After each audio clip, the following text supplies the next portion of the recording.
What up, y'all? Welcome back to the channel. I came across a really interesting title on TikTok. Being a full-time social media influencer ruined my life. So someone is talking about their views and their experience based off when they were a full-time social media influencer. And I always appreciate when people give us not just all the glamour and the glitz and the good, but also the bad, with the pros and the cons. And I appreciate people's transparency because not everybody is transparent online. So let's go ahead and check out the video and see what we can pull away and learn from this. Hey, shout out to just being honest and being real about there's nothing wrong with having a 9 to 5. I can't remember when this culture started of just like grind hustle culture. And if you're not dating an entrepreneur that's making 18 figures a month, then you're just doing life wrong. There's nothing wrong with having a job. There's nothing wrong with that. And for some people, that is the best. Some people can't handle the everyday and every month stress of having irregular income. Some people cannot handle that.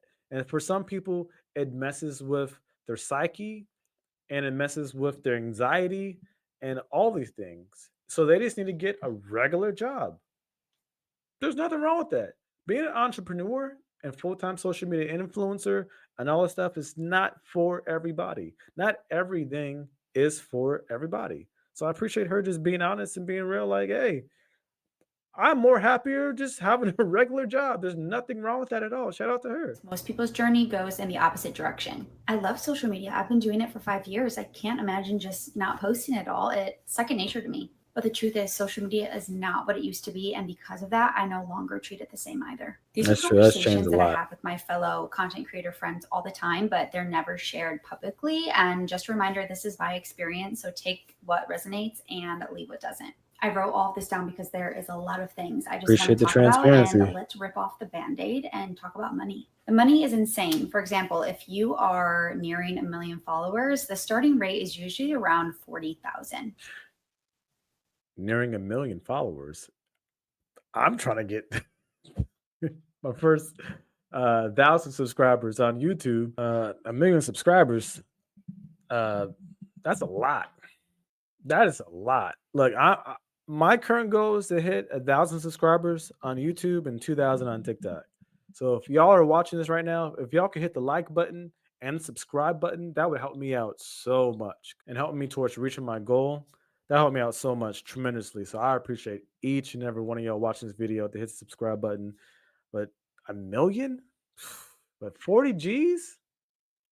40 G's, that's some good For money. one post. But For follower one count does not post? equal Oh my God. income. I know creators with massive followings that make barely any money, and then I know creators with a tiny amount of followers and they're making 6 figures. Full transparency, my starting rate, we are getting close to 5 figures, which is really exciting, and I'm really proud of myself for what I've Hey, built. But the must part be that nobody nice. talks That's about what's is that up. the money is extremely delayed and can be deeply inconsistent. Brands can take 60 to 90 plus days to pay you, and sometimes even longer. Even with a manager Golly. bringing in deals, there can be dry spells, and that can really leave you panicked. Now, with your 9 to 5, your traditional job, that paycheck is going to hit your account every 2 weeks, no matter what.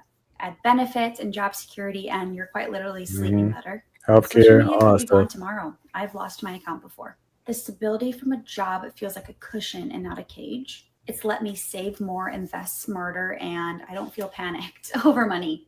Now let's get into mental health and burnout. Social media. Yeah, like she said, her 9 to 5 feels more like a cushion than a cage. And for me, that stood out for what she said because you hear a lot of people online talk about just they just hate their 9 to 5. They just absolutely hate it. And for me, it's really all about your mindset and your perspective. And it all comes down to your mindset and perspective. If you hate your job, if you hate your 9 to 5, it's going to feel like a cage. If you appreciate your job, you don't have to be in love with it, but even if you appreciate your job, you may not like all the day-to-day activities. You may not like all the people you work with.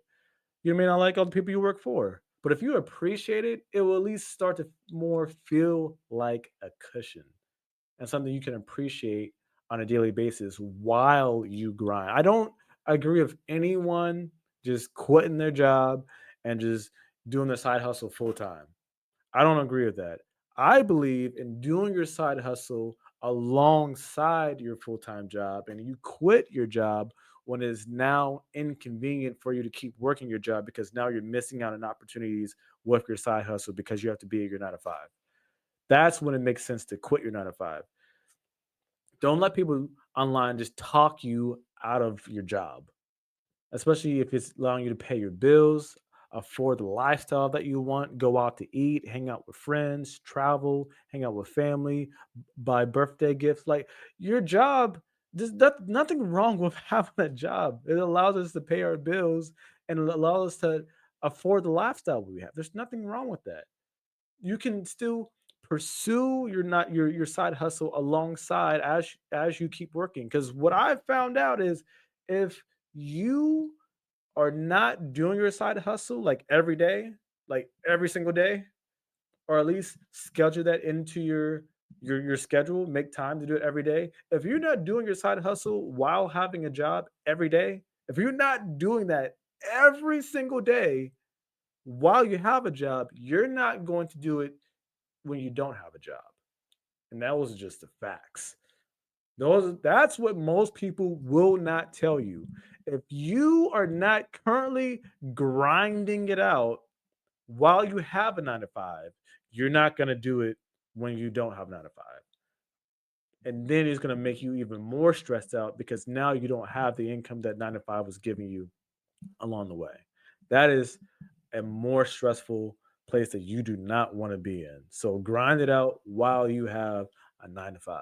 There's nothing wrong As with an that. easy job. Like the work part, so easy, but the mental toll, it is brutal. You're constantly performing, every moment has content potential. When something flops, you take it personally and you start to question your worth.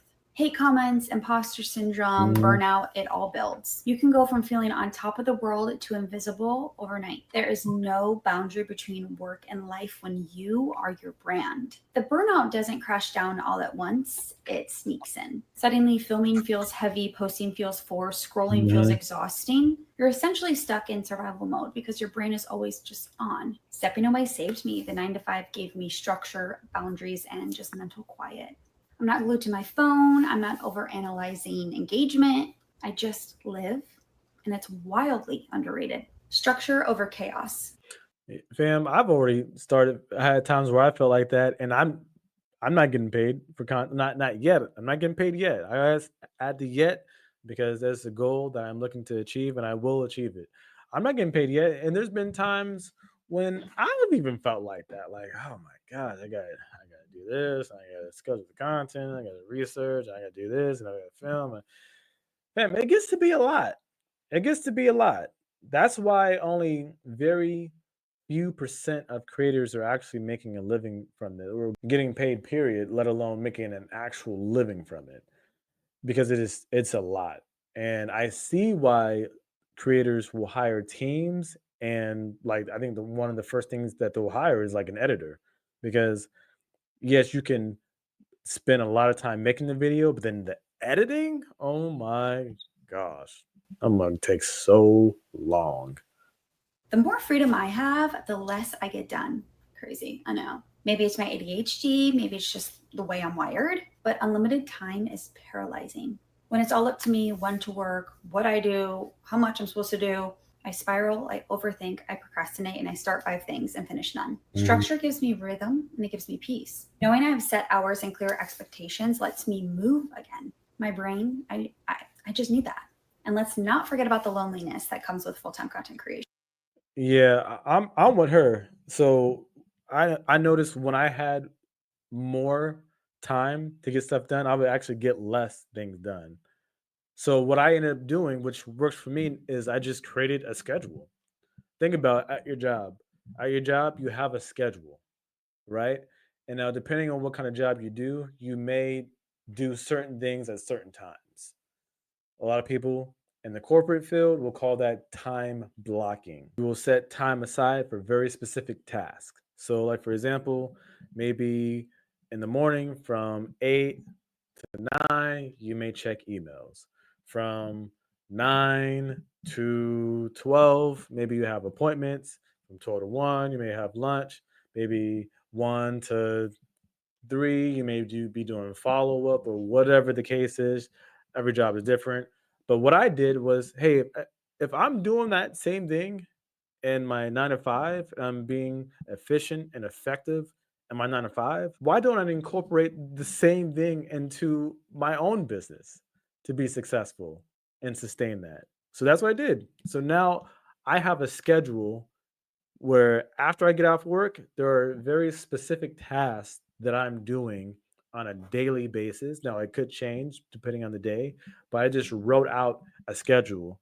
And what happened was when I started doing the schedule, it didn't really work at first. So I had to keep modifying the schedule to something that works for me. So I would recommend that y'all do that or at least try it.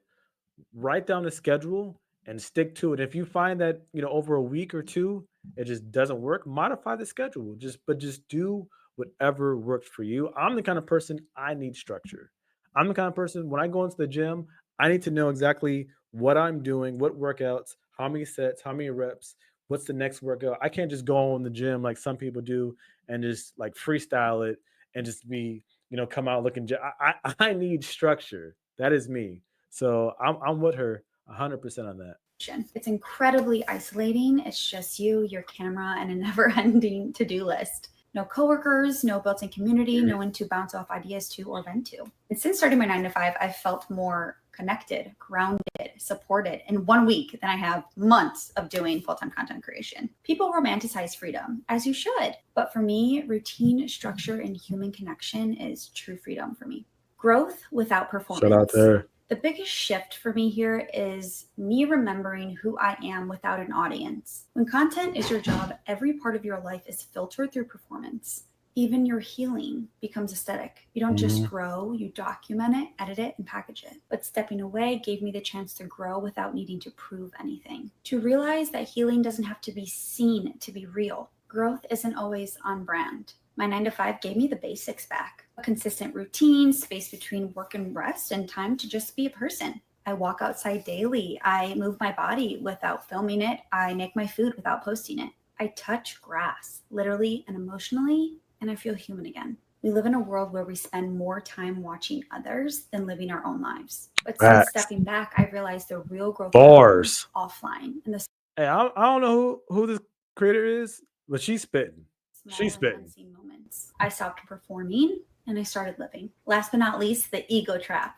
Yes, we're talking about it. Repeat after me. Having followers does not make you better than anybody else. It sure But for don't. some reason, people start acting like it does. They get hooked on likes, brand deals, and attention. Their humility disappears and their kindness becomes performative. Some of your favorite creators, Facts. don't get me started on this, but they Facts. would not give you the time of day unless you are making them money or complimenting them. I've seen it Facts. firsthand, unfortunately.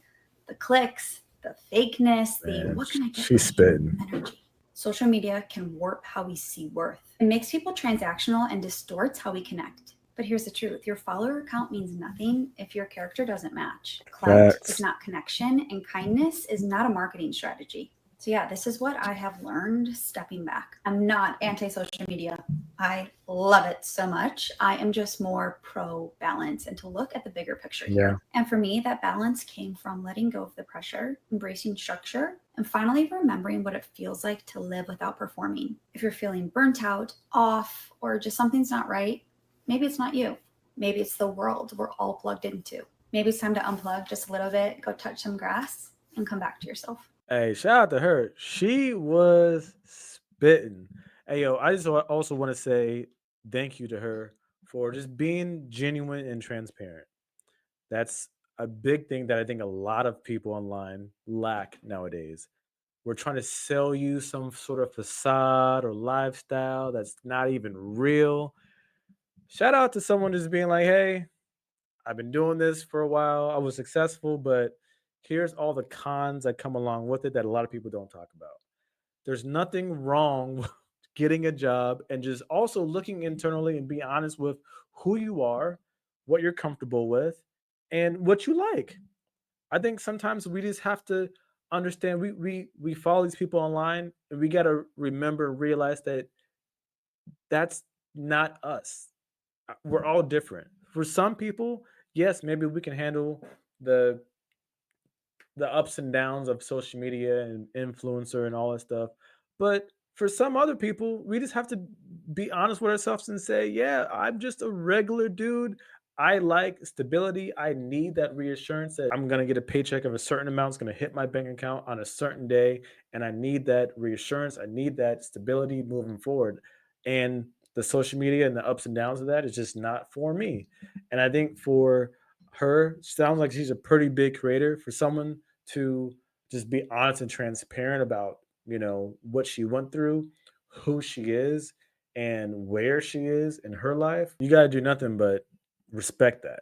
You can't do anything but respect that. So I really appreciate her transparency because, like I said, a lot of people are just putting on a facade and they're just not living the lifestyle that they portray. There's a lot of people that have millions and millions and millions of followers and ain't making no money. There's a lot of people that don't have really that many followers and is making a lot of money. It just really depends on the creator. It really depends on their industry, and there's a lot to take into consideration.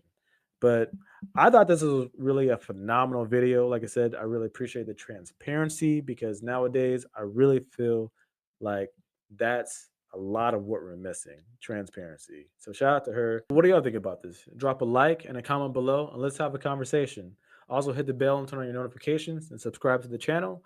And I will see y'all in the next video. Peace.